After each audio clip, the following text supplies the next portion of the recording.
Hi everyone, my name's Adam Schneider. I'm a sound designer and this is part 2 of my analog kick synthesis tutorial for the DSI Tempest. In the first video, we focused a lot on using the analog oscillators as a source, but let's start this video by using a self-oscillating low-pass filter to generate our kick. To start, let's copy pad 1 onto pad 5, our 909 kick.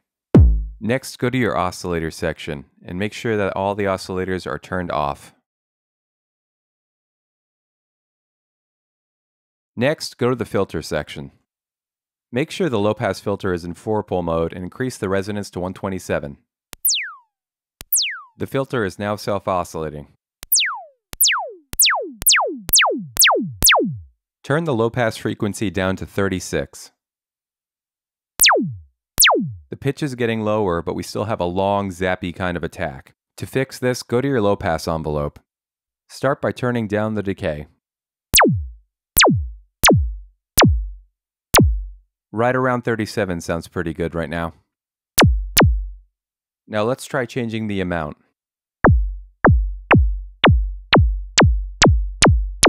Right around 80 gives us a classic electronic kick sound. Now let's try bending the shape of the filter envelope like we did with the pitch envelope in the previous video. Go into the mod matrix and assign filter envelope to filter envelope decay. As we increase the amount, the envelope has a quicker decay and a longer sustain to it.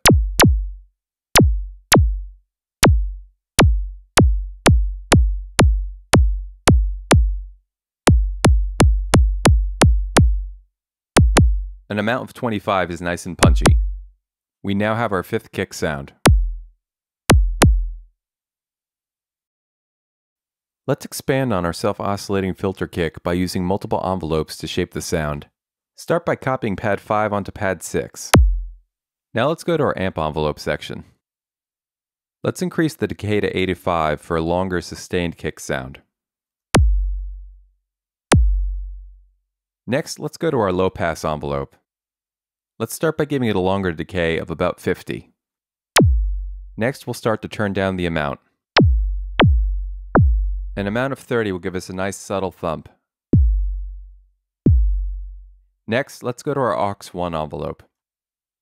Use the right cursor button to get to the destination page and set it to low pass filter, which is currently controlling the pitch of our kick drum. Use the left cursor button to get back to the first page of the aux1 envelope. Let's try giving it a small decay of 2 and increasing the amount.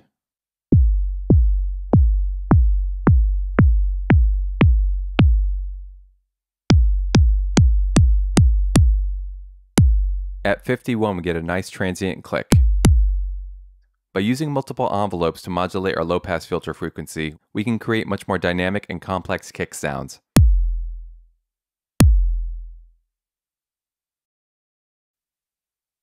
For our 7th kick, we'll be combining the self-oscillating filter with the analog oscillators.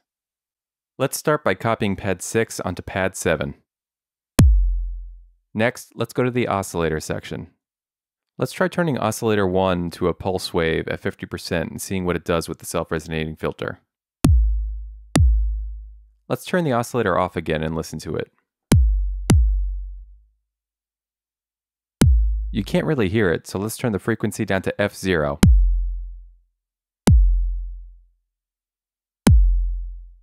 We can feel it starting to add some weight to the kick, but what if we really wanted to hear the square wave in addition to the self-oscillating kick sound?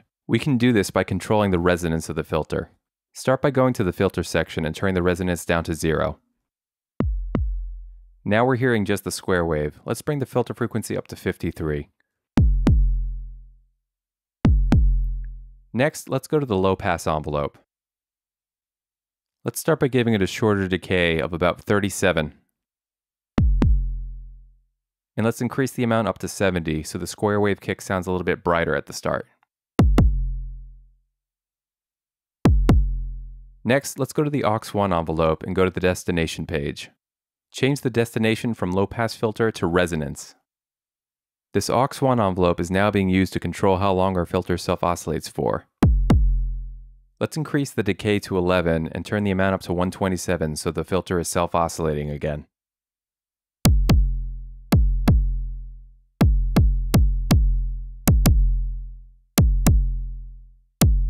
We can turn oscillator 1 off completely to hear what the self-resonating filter is doing. It's creating a short transient click which goes away and makes room for the square wave. Let's try turning up the feedback knob. It's making the sound warmer, but it's also getting rid of that snap at the beginning. If we want to have the best of both worlds, we can control the feedback level with the aux2 envelope. Set the feedback back to 0 and then go to your aux2 envelope. Go to the destination page and set it to feedback volume. The aux2 envelope is now shaping our feedback level. So let's try giving it a decay of 35 and increasing the amount.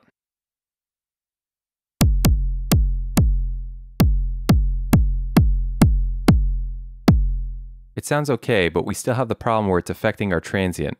So let's try increasing the attack up to 28.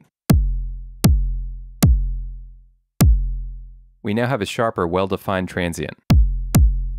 Listen again as we tweak the attack.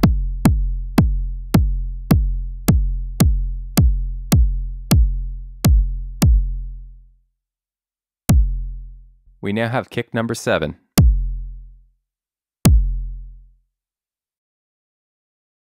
For the final kick in this tutorial, we'll be using feedback to generate our sound. Start by copying pad 7 onto pad 8.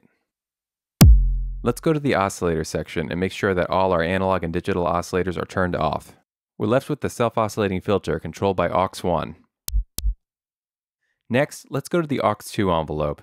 From the kick 7 tutorial, this is now controlling our feedback volume. Let's turn the attack down to 0. Now let's increase our decay to 105 so the feedback lasts longer. Let's turn our amount up to 90 for more feedback.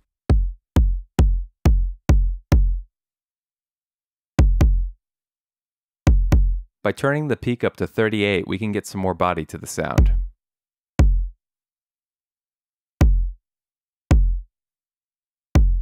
Now let's go to our filter section. The low-pass filter frequency can be used to change the pitch of the sound.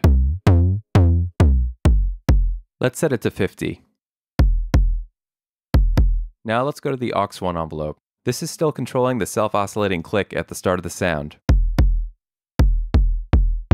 At an amount of 0, we're hearing a kick sound generated only using the feedback. Let's bring the click back in.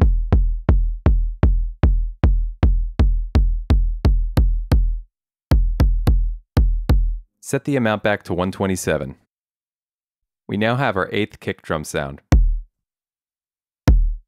This completes my 2-part series on analog kick synthesis for the Tempest. Let's listen to the 8 kick sounds we've made.